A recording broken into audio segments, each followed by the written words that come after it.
Gelelim Hristiyanlığın Siyonistleşme sürecine.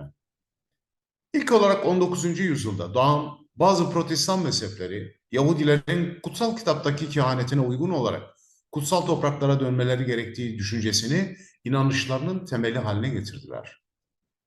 1830'da İngiltere'de John Nelson Darby tarafından kurulan Plymouth kardeşliği mezhebi tüm kutsal kitap kehanetlerinin Yahudilerin kutsal topraklara dönmesi üzerine kurulduğu doktrinini kabul etti.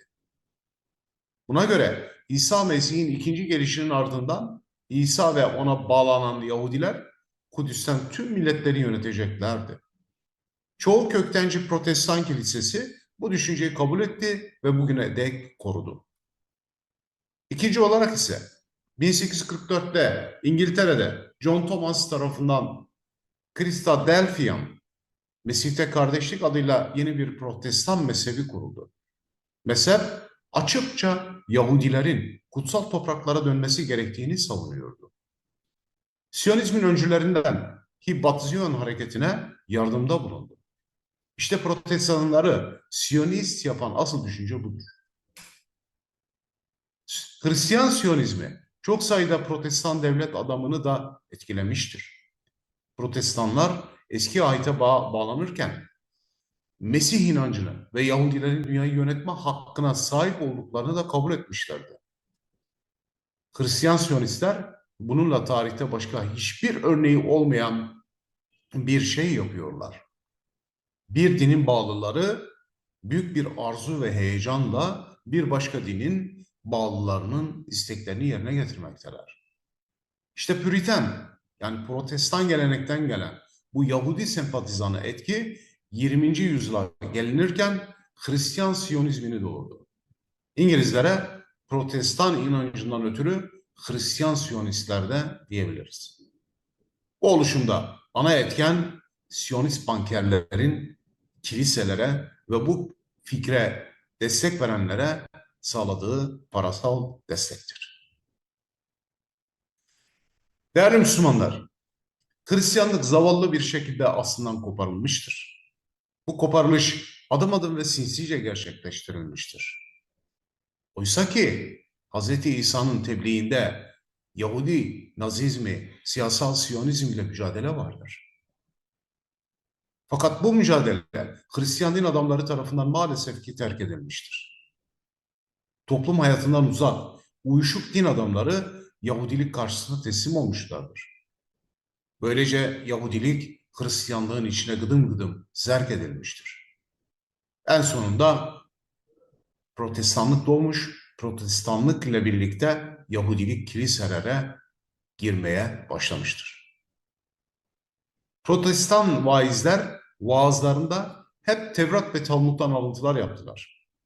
Böylece Hristiyanlık Yahudilikten ilham alan bir şekle büründü. Bundan en çok da İngiliz protestanlar etkilenmiştir. 19. yüzyılda kendilerini kayıp 10. kabile olarak görenler bile olmuştur. Orta Çağ Hristiyanlığı inanın Yeni Çağ Hristiyanlığından daha akıllı ve ileri görüşlüydü. Onlar bugünküler gibi Yahudi gücü karşısında diz çökmediler. Yine onlar Yahudi Nazizminin Hazreti İsa ve Hazreti Meryem'den nefret ettiğini biliyorlardı. Talmud ve Tevrat'ta Hristiyanlıktan nefret vardı.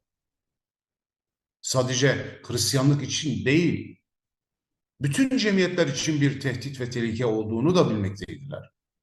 Zira Fransa Kralı 2. St. Louis 1240'da Talmud'un toplatılıp yakılmasını emretmişti.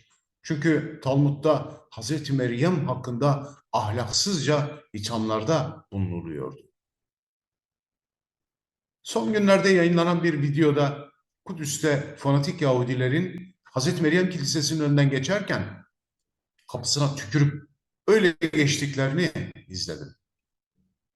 Yahudi sadece Müslümanlara değil, sadece Hristiyanlara da değil, bütün insanlığa düşmandır. Ve bütün insanlığı onlar için yaratılmış goyimler olarak görmektedir. Ne kadar tehlikeli bir ideoloji bu. Bununla mücadele etmek bütün insanlığın görevidir. Hristiyanlık zaman içinde Yahudi Hristiyanlığına dönüşmüştür.